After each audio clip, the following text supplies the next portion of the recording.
Hi folks, welcome back to Stacey Can. Today I am making mango raspberry freezer jam.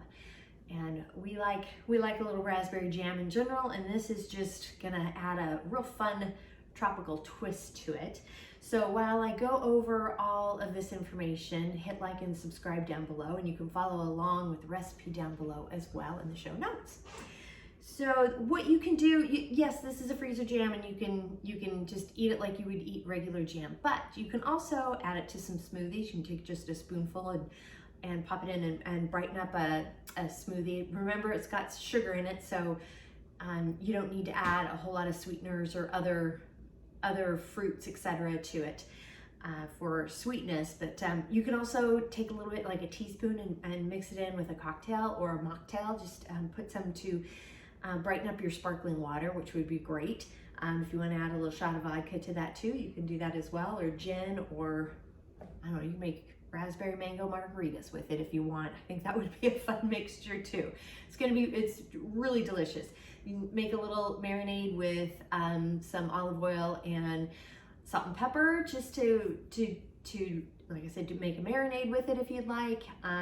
Do the same thing with salad dressing as well. So it does have a few other uses just besides using it as a jam on your toast in the morning, but you can do that too. It's up to you.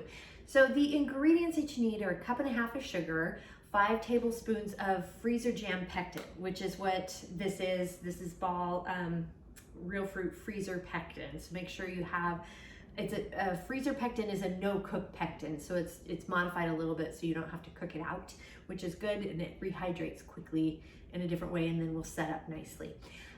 3 cups of mangoes that are peeled, pitted, and finely chopped. I have 3 mangoes here. I think I'm probably only going to need 2 to give it the 3 cups, but I have 3 just in case. And then a cup of red raspberries that are crushed. This is a small little container. I also have some more, so I have a couple of these containers, so I'm going to smush them and see how much I get out of that cup, and I'll let you know more there. And then the tools that you need are you just need some knives to cut these up. I have a vegetable peeler. I'm not quite sure. I gotta sort of test on how the mangoes are pretty soft, so I'm hoping I can just kind of smush them through use a cup to scrape the flesh out after I cut off cut around the seed, the big seed inside the mango. Sometimes it doesn't work as well. You know, this isn't a mango climate, so I might have to use a vegetable peeler, so that's why I have that out. You need a big bowl and a spoon to stir, and then also some containers to store your freezer jam in. I've got these little freezer containers. You can also use any jar that you have. Any of the mason jars are great. They're freezer safe. You can also use an old Tupperware container. You can use an old, I don't know, like yogurt container. You really, whatever holds up in the freezer, this will do fine in. So just keep that in mind. Growing up, we used to use Cool Whip containers to put freezer jams in as well, just as a recycling method. So you do you on that. I would be a little bit mindful on using some of those commercial type plastics back in the day. It was terrible back in the day. I think it was a little bit thicker. They're a little thinner now, so sometimes you can get a little freezer burn, so just keep that in mind. But these are actual legitimate freezer containers specifically made for the freezer. So, and they have a spot to write your name, the name of the item and the date on here too. But I will probably just use tape to do that. That way I can just rip it off and reuse it for something else at a later date. So with all that, let's go ahead and get started. First thing I'm going to do is get all the dry ingredients measured out, prepped and ready to go. Now that I have all the dry stuff measured out, I'm going to take 1/4 cup of the pre-measured sugar out of it, and I'm going to add it to the 5 tablespoons of pectin. And the reason we do that, and I just use a fork and just kind of gently stir it up. And the reason I do this, or folks do this, is it helps keep the pectin from clumping when you pour it into the mixture. And then it's hard to stir out. So this just keeps it the pectin from sticking together. Okay, so this is an easy thing to do with a very ripe mango. If you don't have a ripe mango, you're gonna have to peel it first. It's easier to just peel it first than to cut it with the seed on. So what I do is you just, if you've never cut a mango before, start in the middle, kind of in the middle here, and then I work my way around the seed, just kind of at an angle like so. And there's the seed right in here. You can see that little piece there. I didn't get all of this flesh, but I can cut that in a minute. And then it is easy to just take a glass and run the end of the little end here and just kind of get it between the glass, between the flesh and the skin, and just smush it down like so. There you go. That's a really easy way to get this flesh away from the skin. And I've been, I did it with this one here too. Real easy to do. And if you want to try to get more of the flesh out, you can. Scrape it out, whatever. You can chew it with your teeth, do whatever, whatever floats your boat. And kind of the nice thing about this method too is that we are having to finely chop the mango pieces, and so it doesn't really matter kind of what they look like. But if you want to be a little bit pickier about that, you can. And then I'm just slicing these in small pieces here, and just finely chopping it up. And how to get here's the seed in the middle here, and so I just kind of cut around the other side of the seed like so. And it is kind of slippery. You can use a paper towel to hold on to it. That does help a little bit. I got my raspberries here, and I'm going to give them a quick little rinse before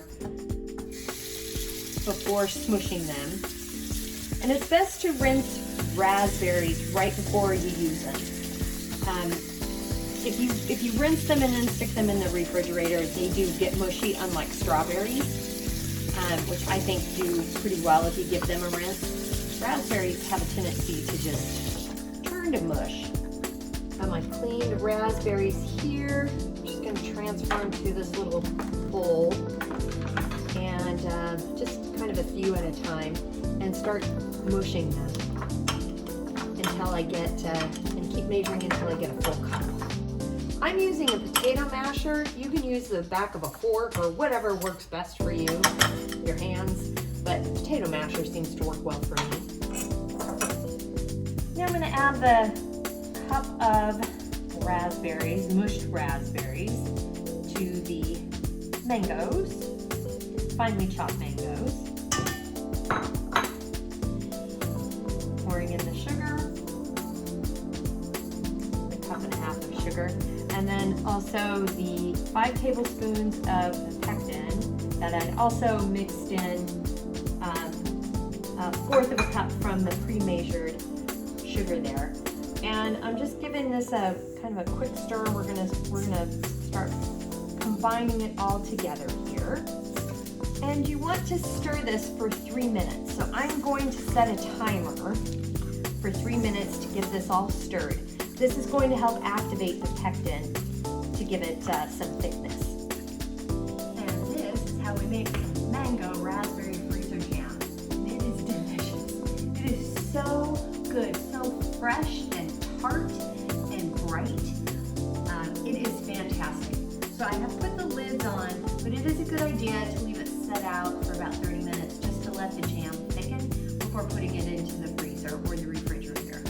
Unopened, if you choose to not freeze it, you can leave it in a container in the refrigerator for up to 3 weeks, or you can put it in the freezer for up to a year.